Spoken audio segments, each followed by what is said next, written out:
नमस्कार साथियों, स्वागत है आप सभी साथियों का यूट्यूब चैनल पर। मैं पिंजासवाल। आशा करते हैं आप सब लोग स्वस्थ होंगे, मस्त होंगे। चलिए, पिछली क्लास में हमने गुप्त काल को कवर कर लिया था और आज जो हमारी अगली क्लास है या जो आज होने वाली क्लास है, इसमें आज हम लोग चर्चा करने वाले हैं गुप्तोत्तर काल पर। गुप्तोत्तर काल जो कि काफी ज्यादा इंपॉर्टेंट तो नहीं कह सकते, लेकिन हाँ, एक वंश है जो कि पुष्यभूत वंश है, जिसको हम वर्धन वंश के नाम से जानते हैं। ये काफी ज्यादा इंपॉर्टेंट है, ये काफी ज्यादा इंपॉर्टेंट हुआ करता है। तो आइए हम गुप्तोत्तर काल के बारे में चर्चा करते हैं। गुप्तोत्तर काल में एक पुष्यभूत वंश है, या कह सकते हैं एक वर्धन वंश है। वर्धन वंश के बारे में हम चर्चा करेंगे।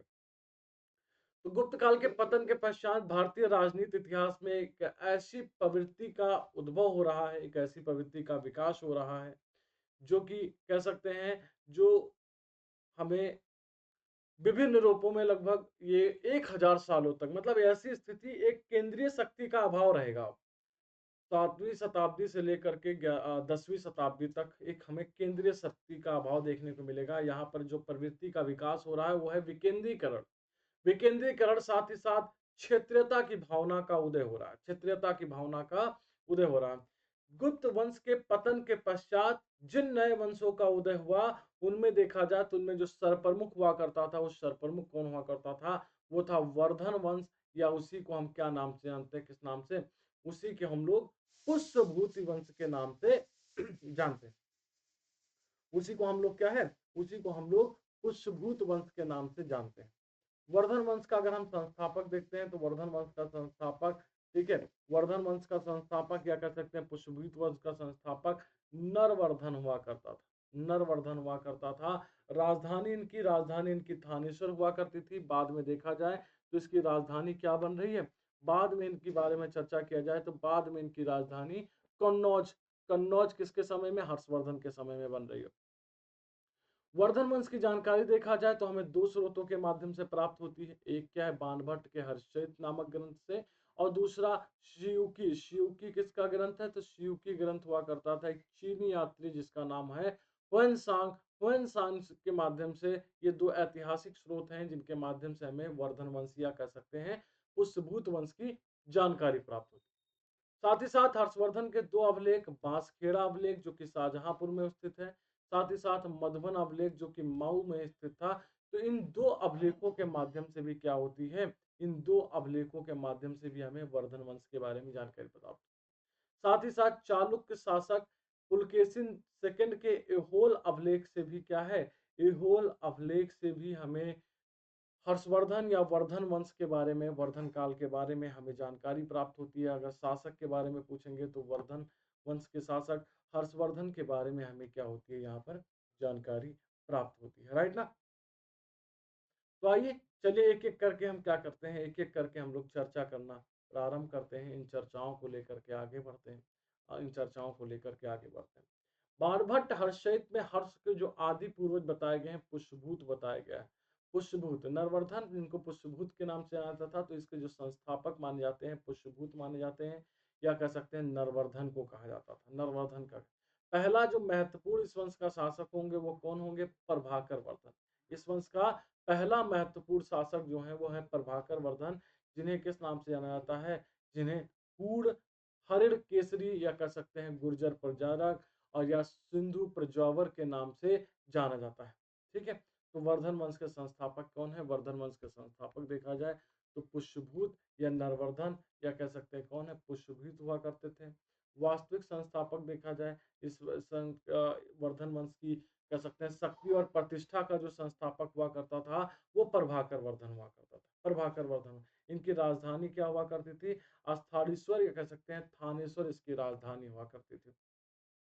प्रथम स्वतंत्र शासक जिसने महाराजाधिराज की उपाधि धारण की, प्रभाकर वर्धन। प्रभाकर वर्धन वर्धन वंश की शक्ति और प्रतिष्ठा का संस्थापक हुआ करता था प्रभाकर वर्धन।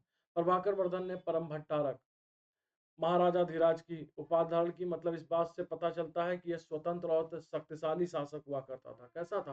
स्वतंत्र और शक्तिशाली शासक हुआ करता था। साथ ही साथ बता दिया जाए, बाणभट्ट ने अपने ग्रंथ हर्षचरित में प्रभाकर वर्धन के लिए अनेक अलंकरणों का प्रयोग किया है, जैसे कि हूण हरिण केसरी, जैसे कि सिंध राजवर, जैसे कि गुर्जर प्रजारक, या जैसे सुगंधराज, इन नामों से क्या किया है, अलंकरण किया है, मतलब हूणों को इन्होंने पराजित किया था। अपनी स्थिति को सुदृढ़ करने के लिए प्रभाकर वर्धन ने अपनी पुत्री राजश्री का विवाह कन्नौज के मौखरी शासक ग्रहवर्मन के साथ किया था, ग्रहवर्मन के साथ किया था। ठीक है। आपको बता दिया जाए प्रभाकर वर्धन के अंतिम समय में, प्रभाकर वर्धन के अंतिम समय में हूणों का आक्रमण हुआ था, जिसको उनके बड़े बेटे प्रभाकर वर्धन के बड़े बेटे, जिनका नाम राज्यवर्धन हुआ करता था। तो राज्यवर्धन क्या है, राज्यवर्धन हूणों को जब पराजित करता है, ये उसी समय पता चलता है कि प्रभाकर वर्धन की मृत्यु हो जाती है, प्रभाकर वर्धन की मृत्यु हो जाती है और वो इस स्थल से वापस लौट के राज्यवर्धन अपनी गद्दी संभालता है। तो प्रभाकर वर्धन के बाद उसका बड़ा पुत्र राज्यवर्धन क्या बनता है, शासक बनता है। तो प्रभाकर वर्धन के जीवन के अंतिम दिनों में हमने बताया कि भैया हूणों का आक्रमण हुआ, प्रभाकर वर्धन युद्ध जाने में असमर्थ था, उसने अपने पुत्र राज्यवर्धन को युद्ध के लिए भेजता है। युद्ध के मध्य ही प्रभाकर वर्धन का स्वास्थ्य ज्यादा बिगड़ जाता है, तो राज्यवर्धन युद्ध से वापस लौटता है और वापस लौटने से पहले ही राज्यवर्धन के पिता की मृत्यु, प्रभाकर वर्धन की मृत्यु हो जाती है। ठीक है। राज्यवर्धन अगला शासक बनता है, लेकिन इसी समय क्या होता है कि मालवा का शासक देवगुप्त हुआ करता है और बंगाल का शासक हुआ करता है शशांक। तो इन दोनों ने क्या किया, इन दोनों ने कन्नौज के मौखरी शासक ग्रहवर्मन की हत्या कर दी। अब कन्नौज का मौखरी शासक और वर्धन वंश से संबंध क्या है? तो हमने आपको बताया ना कि प्रभाकर वर्धन ने अपने वंश की प्रतिष्ठा को बढ़ाने के लिए, ठीक है, इन्होंने क्या किया, इसके साथ साथ कह सकते हैं अपने राज्य विस्तार करने के लिए अपनी पुत्री का विवाह ग्रहवर्मन के साथ किया था। अब ग्रहवर्मन की हत्या कन्नौज के मालवा के शासक देवगुप्त और बंगाल के शासक शशांक ने मिलकर कर दी। यानी कि राज्यवर्धन जो शासक है, थानेश्वर का वर्धन वंश का जो शासक है, उसकी बहनोई को क्या कर दी गई, हत्या कर दी गई। और यही नहीं, देवगुप्त और शशांक ने मिलकर के उसकी बहन राजश्री को बंदी तक बना लिया, राजश्री को क्या, बंदी बना लिया। अब राजश्री को बंदी बनाए जाने की सूचना और ग्रहवर्मन की हत्या की जो सूचना है, वो पाकर राजवर्धन जो है वो देवगुप्त और शशांक से बदला लेने बढ़ता है और इसी क्रम में उसने पहले देवगुप्त को पराजित किया। फिर जब देवगुप्त पराजित होता है तो शशांक ने राज्यवर्धन के साथ मित्रता का हाथ बढ़ाता है और उसने कहा कि भैया आप आइए, हम बैठ के बातें कर लेंगे, हमारे आपके जो मसले हैं उसको सुलझा लिया जाएगा और फिर क्या करेंगे, हम आपकी बहन को भी क्या है, मुक्त कर देंगे। और जब राज्यवर्धन उसकी शिविर में पहुंचते हैं, शशांक के शिविर में पहुंचते हैं, तो शशांक ने राज्यवर्धन की हत्या कर दी। शशांक ने राज्यवर्धन की क्या कर दी, हत्या कर दी। अब आप पूरी घटनाक्रम को एकदम मूवी वाइज देख रहे होंगे।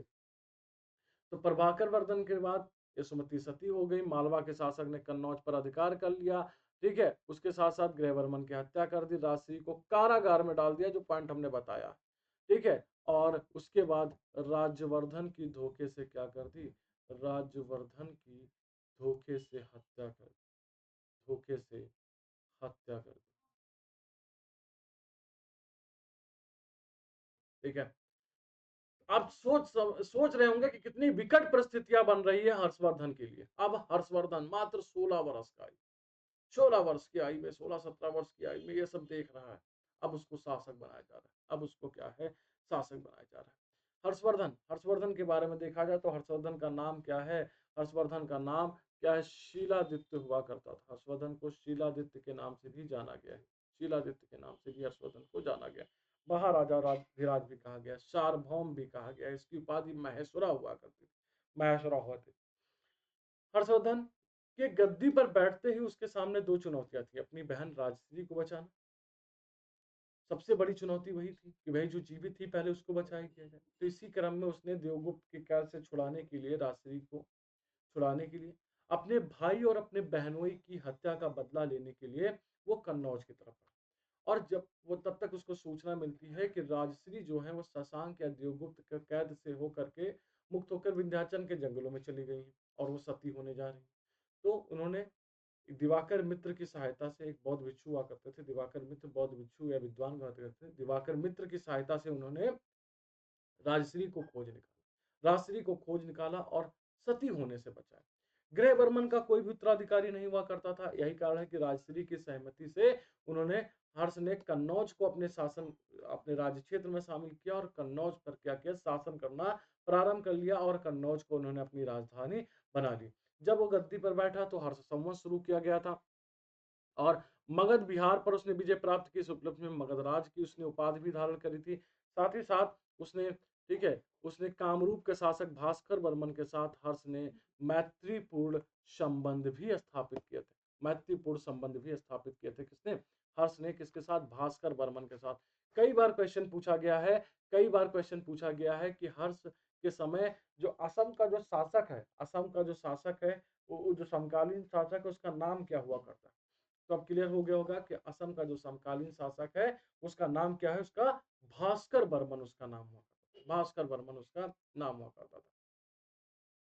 ठीक है, तो हमने आपको बताया कि कैसे हर्षवर्धन ने 16-17 वर्ष की आयु में अपनी गद्दी संभाली, कैसे अपने भाई और अपने बहनों को बदला लेता है और कैसे अपनी बहन को बचाता है। कैसे अपनी बहन, मगध का शासक पूर्ववर्मन था, ठीक है, तो वह हर्ष की अधीनता उसने स्वीकार कर लिया था और हर्ष ने पूर्ववर्मन को मगध का शासक बने रहने दिया। हर्षवर्धन के अनुसार हर्ष ने भारत के अंदर जो 5 छोटे-छोटे राज्य हुआ करते थे उनको अपने अधीन कर लिया था। वो 5 प्रदेश कौन-कौन से, संभवतः पंजाब बताया था, कन्नौज, गौड़, मिथिला, उड़ीसा, इन सबको अधीन कर लिया था और मालवा का भी राज्य भी उसके अंतर्गत शामिल हुआ करता था। हर्ष ने बल्लभी के शासक ध्रुवसेन द्वितीय के साथ अपनी पुत्री का विवाह भी किया था। हर्ष ने अपना दक्षिण अभियान किया। हर्ष ने अपना दक्षिण अभियान किया परंतु चालुक्य शासक पुलकेशिन सेकंड को पराजित नहीं कर सका। तो चालुक्य शासक पुलकेशिन सेकंड से वो नर्मदा नदी के तट पर क्या होता है, पराजित होता है। मतलब हर्ष की जो सीमा हुआ करती थी वो उत्तर भारत में उसका राज्य विस्तार था, दक्षिण भारत में जो उसकी सीमा हुआ करती थी वो नर्मदा नदी का तट ही उसकी सीमा हुआ करती थी। राइट, नर्मदा नदी का तट हुआ करता था। आगे हम बढ़ते हैं, आगे हम बढ़ते हैं। तो इसमें पाते हैं कि हर्ष का जो शासन काल रहा वो धर्म, साहित्य और कला की उन्नति का काल रहा है। कला की उन्नति का काल रहा। हर्ष ने, देखा जाए तो हर्ष ने सभी धर्मों का संरक्षण किया। इसके समय 2 धार्मिक सभाओं का आयोजन होता था। एक कन्नौज सभा जिसको हम 5वीं बौद्ध संगीत के नाम से जानते हैं।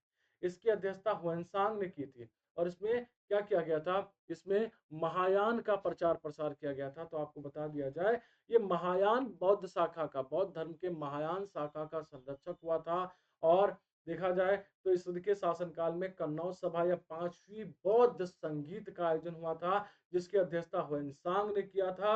और ये कहाँ पर आयोजित है, कन्नौज में आयोजित कब हुई थी, 7वीं शताब्दी में हुई थी।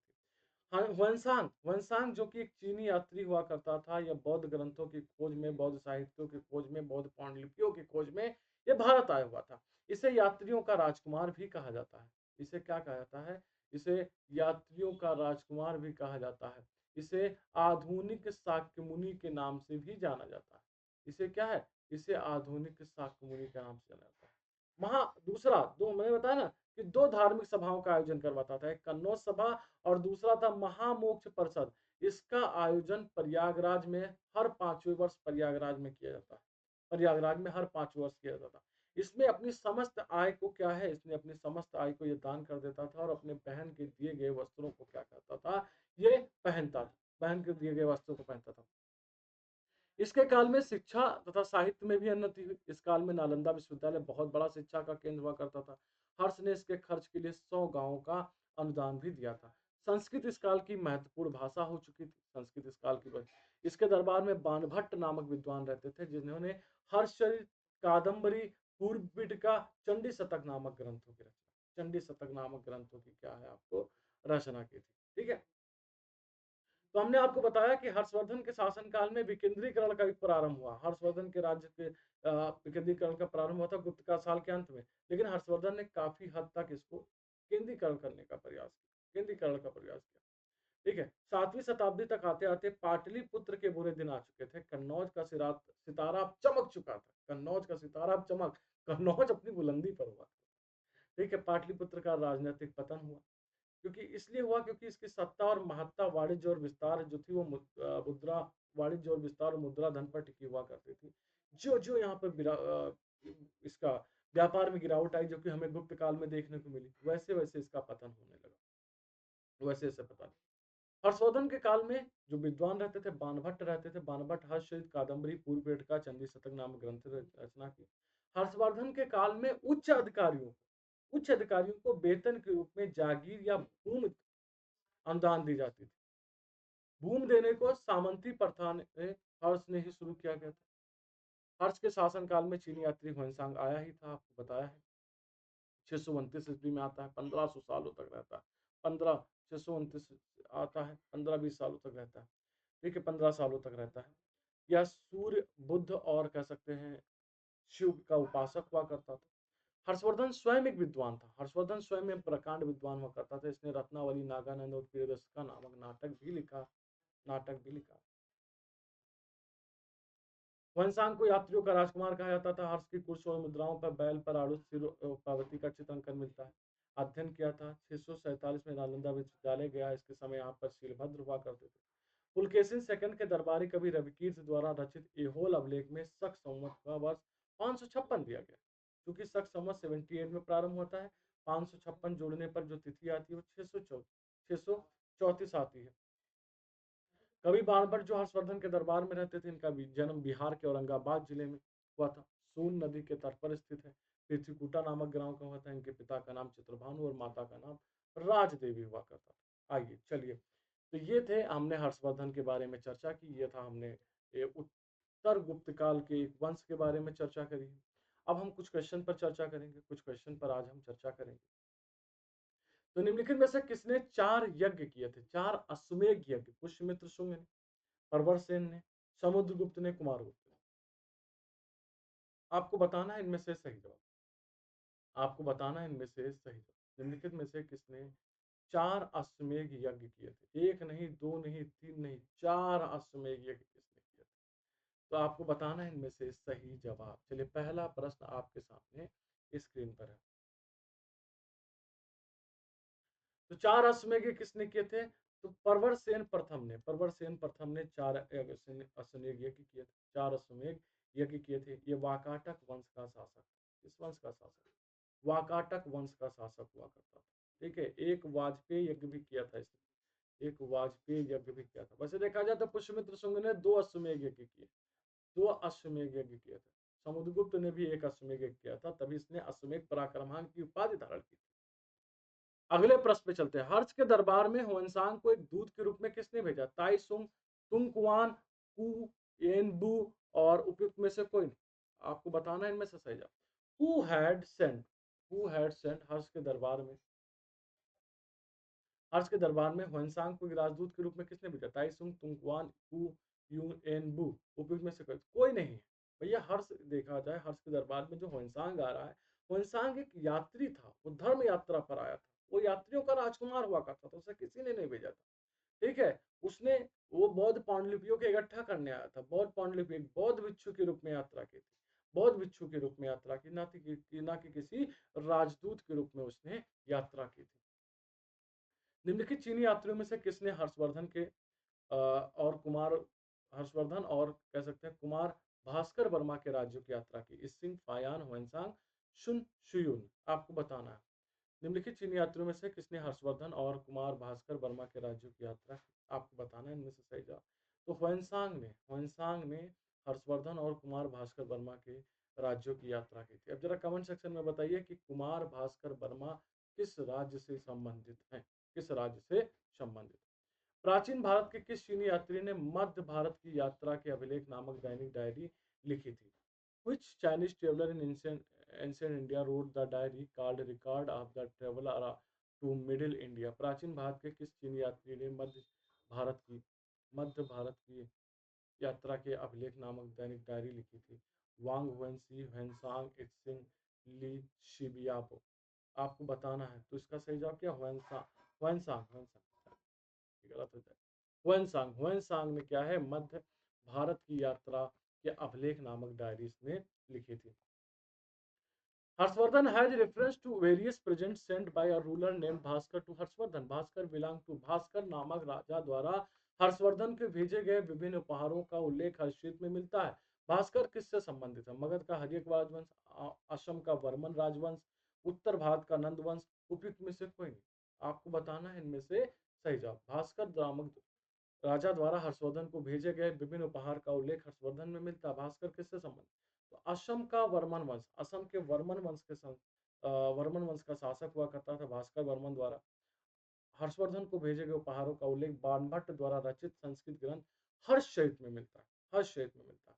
यह असम राज्य को प्राचीन काल में क्या है, कामरूप के नाम से जाना जाता है या प्राग ज्योतिषपुर के नाम से जाना जाता है। असम को क्या है, असम को कामरूप के नाम से जाना जाता है, कामरूप के नाम से जाना जाता है या प्राग्ञ ज्योतिष के रूप में जाना जाता है, प्राग्ञ ज्योतिष के रूप ज्योतिषपुर के रूप में जाना जाता है। निम्नलिखित उत्कीर्ण लेखों में से कौन सा एक हर्षवर्धन के विरुद्ध पुलकेशिन सेकंड की सैन्य सफलता का उल्लेख करता है? Which one of the following inscription mention Pulakeshin second military success against Harshvardhan? निम्नलिखित उत्कीर्ण लेखों में से कौन सा एक हर्षवर्धन के विरुद्ध पुलकेशिन सेकंड की सैन्य सफलता का उल्लेख करता है? इलाहाबाद स्तंभ उत्कीर्ण लेख, एहोल, दामोदरपुर ताम्रपत्र का उत्कीर्ण लेख, बिलसड़ उत्कीर्ण लेख। आपको बताना है इनमें से सही। तो पुलकेशिन सेकंड के एहोल अवलेखन में, एहोल उत्कीर्ण लेख में या ओहेल अवलेख में हर्षवर्धन के विरुद्ध पुलकेशिन सेकंड की सैन्य सफलता का उल्लेख मिलता है, सैन्य सफलता का उल्लेख मिलता है। सम्राट हर्ष ने अपनी राजधानी थानेश्वर से कहां स्थानांतरित की थी? प्रयाग, दिल्ली, कन्नौज और राजगृह। तो आपको बता दिया जाए, हर्षवर्धन की प्रारंभिक राजधानी थानेश्वर हुआ करती थी और बाद में उसने जो अपनी राजधानी स्थानांतरित की वो कौन हुआ करती थी? कन्नौज। वो कौन हुआ करती थी? कन्नौज हुआ। निम्नलिखित में से किसकी उपाधि परम सौगात है? भास्कर वर्मन, शशांक, राज्यवर्धन, हर्ष। तो परम सौगात जिसकी उपाधि हुआ करती थी, तो परम सौगात उपाधि राज्यवर्धन की हुआ करती थी, राज्यवर्धन की परम सौगात उपाधि हुआ करती थी। निम्नलिखित शासकों में से किसने हर्षवर्धन को पराजित किया? अभी तो पिछले क्वेश्चन पे हमने देखा है। Which among the following rulers has defeated Harshvardhan? निम्नलिखित शासकों में से किसने हर्षवर्धन को पराजित किया था? कीर्तिवर्मन सेकंड, विक्रमादित्य सेकंड, पुलकेशिन प्रथम, पुलकेशिन सेकंड। आपको बताना है इनमें से सही किसने हर्षवर्धन को पराजित किया था। तो पुलकेशिन सेकंड ने, पुलकेशिन सेकंड ने हर्षवर्धन को पराजित किया था, पुलकेशिन सेकंड ने हर्षवर्धन को पराजित किया था।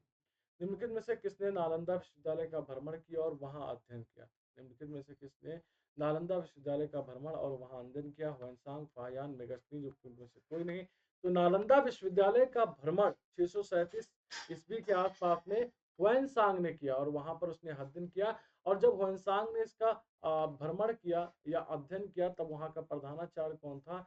तो वहां का प्रधानाचार्य शीलभद्र हुआ करता। वहां का प्रधानाचार्य कौन था? शीलभद्र हुआ करता। सम्राट हर्षवर्धन ने दो महान धार्मिक सम्मेलन का आयोजन किया, कन्नौज तथा प्रयागराज में, प्रयाग तथा थानेश्वर में, थानेश्वर तथा बल्लभी में, बल्लभी तथा प्रयाग। आपको बताना है इनमें से सही जवाब। सम्राट हर्षवर्धन ने दो दो महान धार्मिक सम्मेलनों का आयोजन किया था। कहाँ पर? एक कन्नौज सभा में, पांचवी बौद्ध परिषद, पांचवी बौद्ध परिषद का आयोजन किया था। और दूसरा क्या है? प्रयाग में। कहाँ पर? प्रयाग में। इसका कौन है? यहाँ पर महामोक्ष परिषद का आयोजन किया, महामोक्ष परिषद का आयोजन किया। अपनी और समृद्धि और ऐश्वर्य के लिए किस नगर को महोदय नगर कहा जाता है? पाटलिपुत्र, कान्यकुब्ज, उज्जैनी, काशी। अपनी प्रसिद्धि, समृद्धि और ऐश्वर्य के लिए किस नगर को महोदय नगर कहा जाता है? तो कान्यकुब्ज नगर को क्या है? कान्यकुब्ज नगर को महोदय नगर या इसी को क्या कहा जाता है? कन्नौज कहा जाता है, कन्नौज कहा जाता है। कन्नौज क्या है?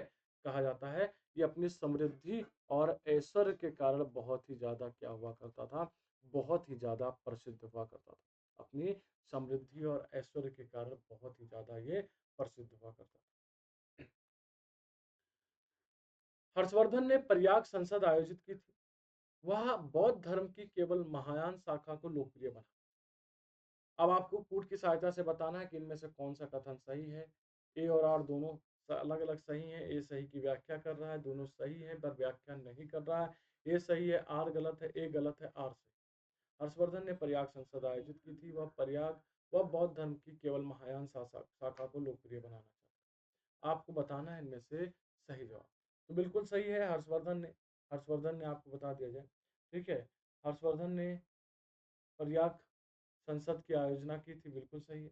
प्रयाग संसद के हर 5वें वर्ष हर 5वें वर्ष क्या करता है वो, महामोक्ष परिषद का आयोजन करता था। हर 5वें वर्ष क्या करता था, महामोक्ष परिषद का आयोजन करता था। महामोक्ष परिषद का क्या करता था, आयोजन करता था, राइट। महामोक्ष परिषद का, ठीक है, वह केवल महायान सागर, देखिए एक है हिंदू धर्म से संबंधित, एक है बौद्ध धर्म से संबंधित, दोनों का जो दोनों का मेल है नहीं कहीं से, ठीक है। तो इसलिए इसका सही जवाब, दोनों कथन सही तो है पर व्याख्या नहीं कर रहे हैं एक दूसरे की, और एक दूसरे की क्या है, व्याख्या नहीं कर रहे हैं, इसलिए इसका सही जवाब क्या हो जाएगा, इसलिए इसका सही जवाब हो जाएगा बी। बी इसका सही जवाब हो जाएगा। भारत की यात्रा करने वाले चीनी यात्री युआंग च्वांग होनसांग ने तत्कालीन भारत की सामान्य दशाओं संस्कृतियों का वर्णन किया है। इस सदन में कौन सा कथन सही है, नदी और सड़क लूटमार से पूरी तरह सुरक्षित थे। जहां तक अपराधी के लिए दंड का प्रश्न है, अग्निजल व विष द्वारा सत्य परीक्षा किया जाना किसी भी व्यक्ति की निर्दोषता था, दोष के निर्णय के साधन थे। व्यापारियों को नौघाटों तथा नावकों पर शुल्क देना पड़ता था। आपको बताना है, देखा जाए तो नगर और सड़क और नदी मार्ग पूरी तरीके से सुरक्षित नहीं हुआ करते थे, ठीक है। बाकी दूसरा तीसरा सही है, इसलिए इसका सही जवाब क्या हो जाएगा, इसलिए इसका सही जवाब बी हो जाएगा, इसलिए इसका सही जवाब क्या हो जाएगा, बी हो जाएगा, राइट।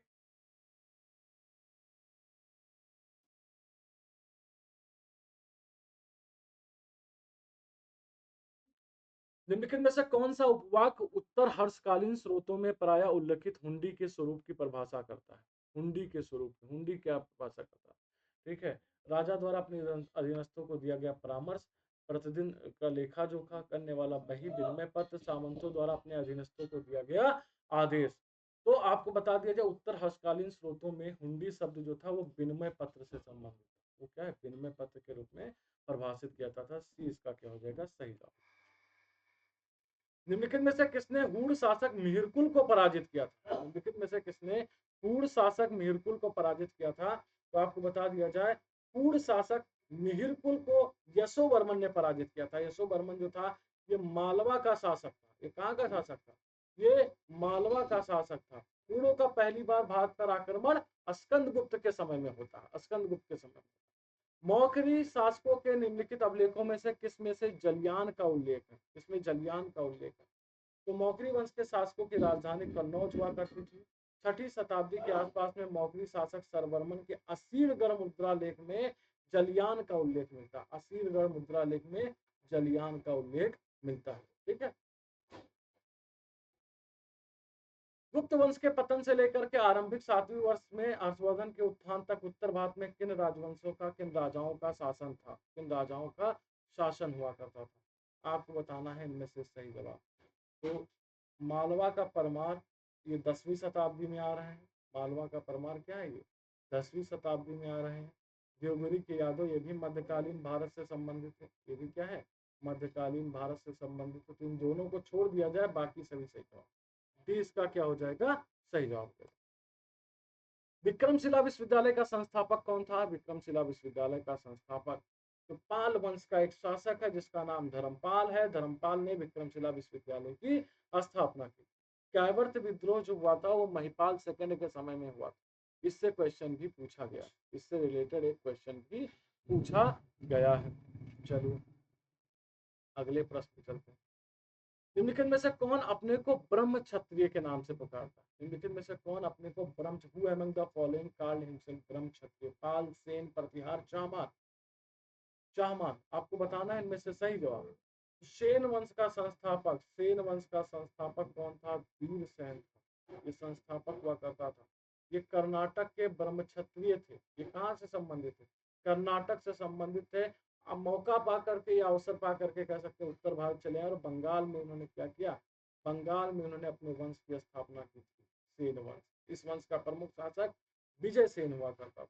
चलिए, राज बल्लाल सेन, राजा बल्लाल सेन अपने निम्नांकित ग्रंथ के लिए विख्यात है, कौन सा ग्रंथ हुआ करता था इनका जिसके लिए विख्यात है, चतुर्वर्ग चिंतामणि, प्रबंध चिंतामणि, दान सागर, मानसोल्लास, आपको बताना है इनमें से सही था, ठीक है। तो उन्होंने स्मृतियों पर आधारित एक ग्रंथ दान सागर और ज्योतिष ग्रंथ अद्भुत सागर की रचना की, उन्होंने क्या अद्भुत सागर की रचना की। ये दो ग्रंथों के लिए वो फेमस फेमस हैं, ये जाने जाते हैं, विख्यात हैं।